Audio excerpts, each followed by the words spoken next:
السلام علیکم دوستوں، آج آپ لوگوں کے سامنے حضرت علامہ مولانا مفتی سلمان اظہری صاحب کا بہت خوبصورت بیان پیش کر رہا ہوں، اسے سن کر آپ لوگوں کا دل خوشی سے جھوم جائے گا۔ چلیے ویڈیو کو شروع کرتے ہیں۔ اللہ تعالیٰ نے فرمایا آیت کریمہ میں کہ ہم تمہیں آزمائیں گے، آزمائش کریں گے کچھ جانیں لے کر کے، لیکن میں سمجھتا ہوں اتنی بڑی آزمائش کہ ایک ہی دن میں ایک ہی خاندان سے 29 لوگوں کی جانیں گئی ہو، اس سے بڑی آزمائش ہوگی؟ یہ کتنی بڑی آزمائش ہے اور کتنا بڑا امتحان ہے۔ اب یہ بھی میں آپ کو بتا دوں کہ کس کے ساتھ کیسی آزمائش ہوتی ہے، کس کے ساتھ کیسا امتحان ہوتا ہے۔ آپ کو سردی بخار دے کر کے آزمایا جاتا ہے، کسی اور کو کچھ اور بیماریاں دے کر، یا کسی اور کو کسی اور مصیبت کے ذریعے سے۔ لیکن یہ آزمائش کی جو کیٹیگری ہے وہ کیسے طے ہوتی ہے پتہ ہوں؟ میرے آقا صلی اللہ تعالیٰ علیہ وسلم نے فرمایا جس کا ایمان جتنا بلند ہوگا ویسی ہی آزمائش آئے گی۔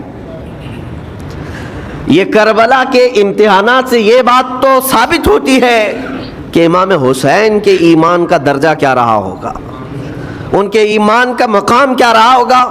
اس ایمان کی بلندی کے اعتبار سے ان پر آزمائش آئی۔ اسی لیے تو بزرگوں نے فرمایا کہ ہم میں سے کوئی بھی امام حسین کے صبر کو نہیں پہنچ سکتا۔ استقامت اور صبر یہ دو چیزیں ایسی ہیں، اچھے اچھے لوگوں کے پیر ڈگمگا جاتے ہیں۔ استقامت کا مطلب ہے ڈٹے ہوئے رہنا حق پر، اور یہ سب کو نہیں مل پاتا، یہ خصوصیت سب کو حاصل نہیں ہوتی۔ ایک امام حسین کی وہاں پر ہم نے استقامت دیکھی اور ان کا صبر دیکھا۔ دوسرے سب سے بڑا صبر جو ہم نے دیکھا ہے وہ سیدہ زینب رضی اللہ تعالیٰ عنہا کا۔ وہ خاتون امام حسین کی سگی بہن ہے، سیدہ فاطمۃ الزہرا کی بیٹی ہیں، حیدر کرار کی نور نظر میرے آقا صلی اللہ علیہ وسلم کی گود میں کھیلی ہوئی ہیں۔ سیدہ زینب سلام اللہ علیہا جب وہ کربلا کے میدان میں موجود تھیں، ان کی عمر مبارک بھی تقریباً 55 سال کے قریب تھی۔ 55 سال کی اگر خاتون میدان میں یہ تمام خونی مناظر دیکھ رہی ہو، ہماری عورتوں کو آپ جانتے ہیں کہ ایک چھوٹی سی مصیبت پر واویلا مچاتی ہیں، اور سیدہ زینب وہ ہیں جن کے خود سگے شہزادے اون اور محمد ان کی آنکھوں کے سامنے مارے گئے تھے اور ٹکڑے کیے گئے تھے۔ سیدہ زینب سلام اللہ علیہا اس پر بھی خاموش رہی۔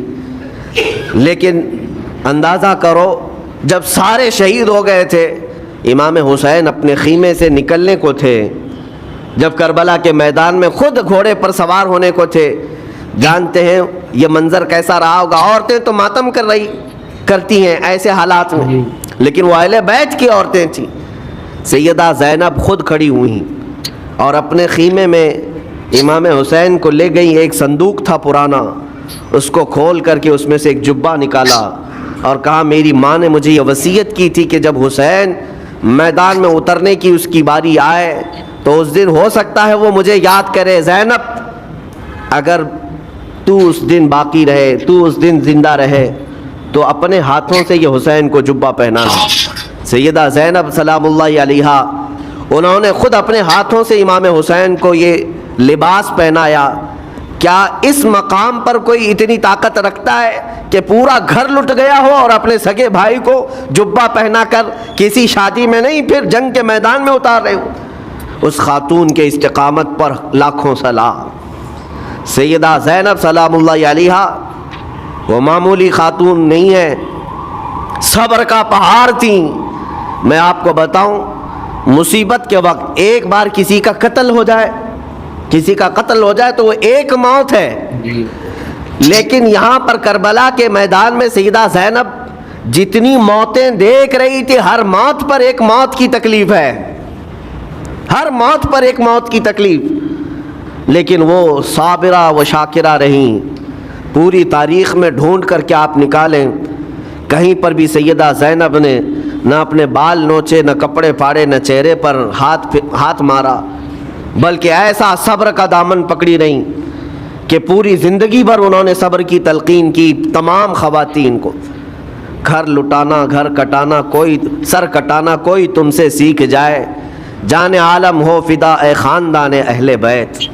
امام زمن فاضل بریلوی رحمۃ اللہ علیہ نے فرمایا ہے سر کٹانا گھر لٹانا کوئی تم سے سیکھ جائے، جان عالم ہو فدا اے خاندان اہل بیت۔ عزیزان گرامی وقار، یہاں پر ان حالات کے بعد میں آپ کو ایک بات ضرور کہنا چاہوں گا۔ مصیبتیں ہمارے گھر بھی آتی ہیں، آفتیں تکلیفیں ہمارے گھر بھی آتی ہیں، لیکن کیا ہم ان مصیبتوں کا سامنا کرتے ہیں، استقبال کرتے؟ نبی اکرم صلی اللہ تعالیٰ علیہ وسلم نے تو ارشاد فرمایا، مومن کو جب مصیبت آتی ہے تو اس کے لیے وہ نعمت ہے، دو چیزوں میں سے ایک چیز ہوگی اس کے ساتھ۔ اگر بخار بھی آئے، میرے آقا فرماتے ہیں اگر بخار بھی آیا ہے تو دو باتوں میں سے ایک بات ہوگی اس کے ساتھ، یا تو رب تبارک و تعالیٰ اس کے گناہ معاف کرے گا یا تو اس کے درجے کو بلند کرے گا۔ مصیبت اگر آئے تو ایک بات یاد رکھنا، رب تبارک و تعالیٰ اپنے محبوب بندوں کو، پسندیدہ بندوں کو آزمائش میں ڈالتا ہے، ورنہ جو لوگ یہ سمجھتے ہیں کبھی طبیعت خراب ہی نہیں ہونا چاہیے تو فرعون بن جاتے ہیں ایسے لوگ۔ فرعون کو 90 سال تک نہ کبھی سردی آئی نہ بخار، کبھی کوئی بیماری نہیں، اور جب بندہ کبھی بیمار نہیں ہوتا تو اپنے آپ کو خدا تصور کرنے لگ جاتا ہے، میں تو دنیا کا سب سے مضبوط آدمی ہوں، مجھے کچھ نہیں ہوتا۔ لیکن مصیبتیں دے کر کے رب تبارک و تعالیٰ تمہیں تمہاری حقیقت بھی بتاتا ہے، اور انسان کو انسان کی لمٹ میں رہنا سکھایا جاتا ہے۔ تمہاری حیثیت صرف اتنی ہے کہ اگر نس رک گئی، دل کی دھڑکنیں ایک آن کے لیے اگر رک گئی تو سب ختم ہے۔ اس لیے تمہیں رب تبارک و تعالیٰ کے حضور جانا ہی ہے تو صبر بھی سیکھو اور شکر بھی سیکھو۔ آج مصیبتیں اور آفتیں آتی ہیں تو واویلا کرنے والوں کے لیے میرا میسج ہے، اللہ تبارک و تعالیٰ تمہاری ہر بات کو دیکھ رہا ہے۔ تمہارے چیخنے سے، چلانے سے، تمہاری شکایت کرنے سے گئے ہوئے آدمی کی جان واپس تو نہیں آنی ہے۔ تمہارا عزیز ترین بھائی مر گیا، تم جس سے سب سے زیادہ پیار کرتے تھے وہ بیٹا انتقال کر گیا، مجھے بتاؤ تم 10 لوگوں میں چیخو گے، چلاؤ گے، رب تعالیٰ کے حضور بری بری باتیں بھی کرو گے تو کیا وہ گئی ہوئی جان واپس آ سکتی ہے؟ میرے عزیزوں، یہ وہ حکومت نہیں ہے کہ تمہارا احتجاج کرنے پر قانون واپس لے لیا جائے۔